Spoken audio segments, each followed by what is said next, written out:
Good afternoon. I have a story to share. This is an Uber, let's call it the Uber Chronicles, okay? So, I just dropped off a passenger, and let me show you my mask. I got my mask on. Everything is good. All's well.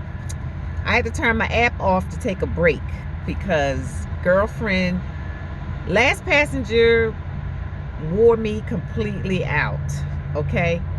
I picked her up over there by Pimlico Racetrack, and it was a 30-minute trip. So I'm saying, okay, 30 minutes, I'm gonna make some money. This is good.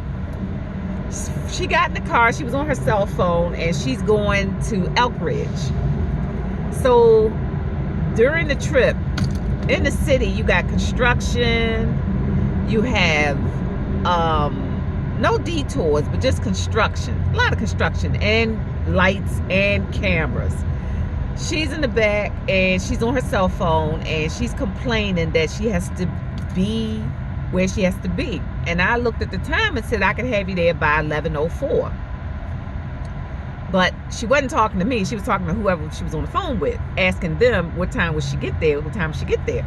So I'm thinking, okay, I can work this, I can do this. So navigation takes me through the city to get to 95. Well, the whole trip, 30 minutes, she complained and complained and complained. She complained so much that under my mask, I was taking deep breaths to keep myself calm, because remember, she wanted to get to her destination on time. I gave her her ETA. While en route, there's all these obstacles going on. People walking in the street, construction, lane closures, speed cameras, bumpy streets, you name it, red lights, everything. But I look at the ETA and it said 11:04. So I said, okay, I'm still on target. But as far as she was concerned, every time we sat at a red light, in her mind, that meant that she wasn't going to make it on time wherever she had to go. So finally, okay, coming up Monroe Street, here was the hiccup. The hiccup was Monroe Street.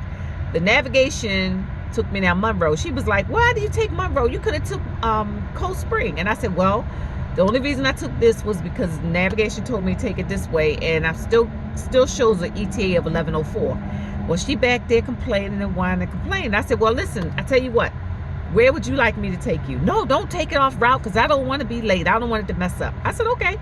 So I continued on with where we were going. So when we got down to Monroe Street, this was a hiccup. Monroe Street had a bunch of, I don't know, cars in front of you that's going super slow. Construction vehicles, dump truck, trash truck. Wasn't no school buses, thankfully. So, you know, I'm working my way through traffic, getting where I got to go. And she complained some more. The whole trip she complained. Well, when I got down to Washington Boulevard, that was when I could, you know, get the speed going. So we jump on to Washington Boulevard off of Monroe to 95 South. Once I got on 95 South, it was good because it was opened up, wasn't a lot of traffic, and the speed limit was 65. So, you know, I could do 70 with traffic and get around all that, jump on 100. Brought her to a destination. As soon as we get to make the last turn off of, we in Elk Ridge. Coming up Route 1, I think it is. She said, I'm gonna show you how to get to my destination. I said, sure. Now she gave me some instructions and I listened to her and did what she told me. So got here, got to a destination. I looked at the time, she looked at the time. Oh, I got here on time. I said, yeah, I got you here by 11 instead of 11:04. So I carved off 4 minutes. But the reason I did this, she worked for DHL. Okay, I get that. I worked for FedEx. We about being on time. She said, oh, you got me here on time. Yeah. I said, uh-huh. So you work for DHL? She was like, yeah. I said, I'm retired from FedEx Express. And I did them for quite a few years. She said, okay, bye. I had to pull around the corner, turn my app off, and make this film this. I